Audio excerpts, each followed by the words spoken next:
even though they weren't the original Drifters, in a smoky, crowded club, late at night, with a couple drinks, they sounded great. Here we go. Ladies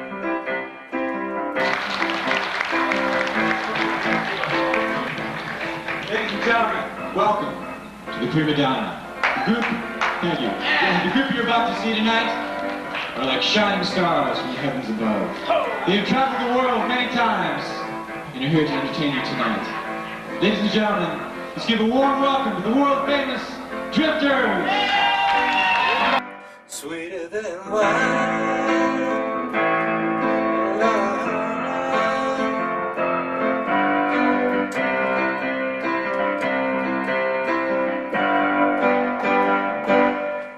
Well, the Drifters gig, I decided to get involved. I had some good friends. Mike Maneth was a guitar player, a very fine guitar player, and I was working a salesman job at this hospital marketing company where I met my lovely wife, by the way.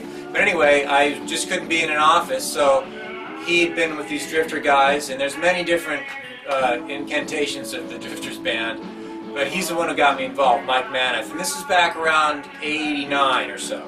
89, yeah, that's when I was involved, 89 to 92. The story of the group that I was with, there was a man named Kel Osborne, and he was the leader of the group. And Kel was an older black man, very fine showman. He had been in a group years ago called the Three Primes. Now, that was also with Eddie Kendricks and Paul Williams, who went on to be the Temptations. But he was a hothead, and they kicked him out of the group. But he had a real good work ethic, so I had to learn my stuff very fast, and, you know, always be in a tuxedo and your shoes polished and all that kind of stuff. They had 4 singers, sometimes 3, but mostly 4 singers. And so you'd have your lead singer, and then all the guys would do the movements, and it was just a tight group. Now, some members of that Drifter band were also in Hank Ballard's band, and that was the real privilege. That's how I got into play with Hank Ballard, who wrote the twist, by the way. Everybody thinks Chubby Checker wrote the twist. No, it was Hank Ballard. So what started to be just like a humble thing ended up to do, I was able to play big arenas with Hank Ballard through entering the Drifter band.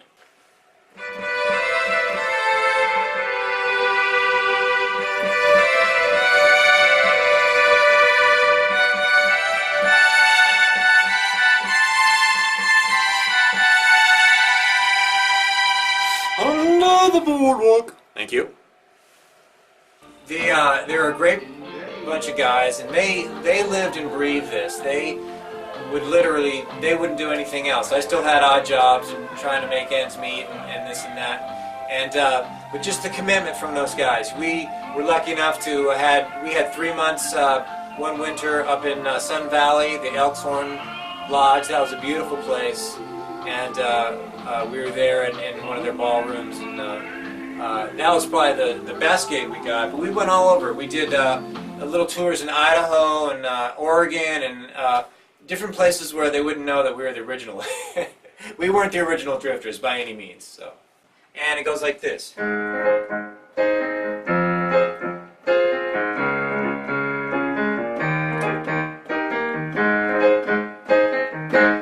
Well, I'll tell you, we did promote ourselves as the Drifters, but there's a problem with that. Legally, we could be booked as the world-famous Drifters. Now, there's a funny story, because we were at Harrah's in Laughlin, which is a huge casino, and the billboard is as big as our condominium here, giant billboard. Well, what do you know? It says The Drifters, and we got a call from a New York lawyer that, get these guys out of here, we own that name. They should have had the world-famous Drifters. So one of our claim to fame is that we got kicked out of Harrah's in Laughlin. I'll tell you, that was a big blow, because we had 3 weeks in Laughlin, and we were living like kings, and then we were supposed to go to Reno, because there's another Harrah's in Reno.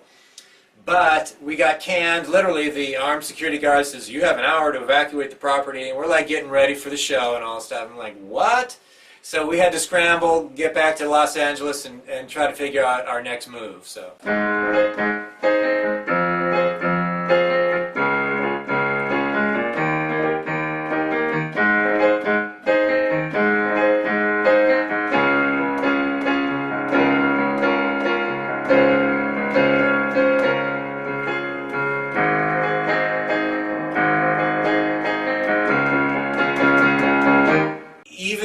though some of these gigs, by some people's standards, might be very humble, we all took it very seriously. You know, we had tuxedos, we had to look sharp, you had to have your equipment together, and memorize all your songs, and so there's a lot of work ethic involved, and I think that's what was the most valuable thing, is that you got to have it together on many levels. So, and of course, you know, it's not easy traveling. I remember one time when we were in Sun Valley, that same band, like I said, would play with Hank Ballard, and we had to drive all night to Park City, Utah, and we played the Sundance Film Festival, which was a pleasure, but then, you know, seriously, like that night, we had to get back in the car and drive back. So yeah, there were some difficult times, you know, getting here and there and whatnot. And I had just a very simple rig. I had one of those keyboards that you wear over your shoulder, and I remember I had made my own little amps out of these good EV speakers, and so I had a minimal setup, but it sounded good, and I was very portable and mobile, Mr. Mobile. After about a year or two of the Drifters, the opportunity came up to audition for Hank Ballard, and he, you know, eventually got indicted to the Rock and Roll Hall of Fame, and he had his own tour bus. It was old, broken down all the time, but anyway, he had a tour bus, and so that led to some good opportunities.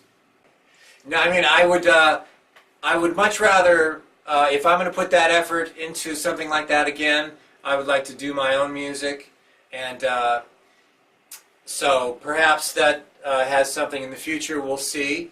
But for right now, you know, I'm very lucky to be really busy with Broadway shows. I work at Moore Park College, and I teach a lot. I work with a lot of children and whatnot. I live in Simi Valley, and that's a good place to be a music teacher.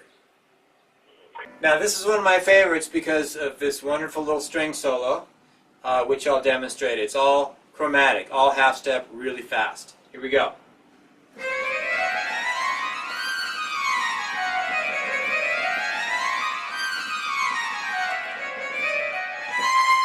Just like that, folks.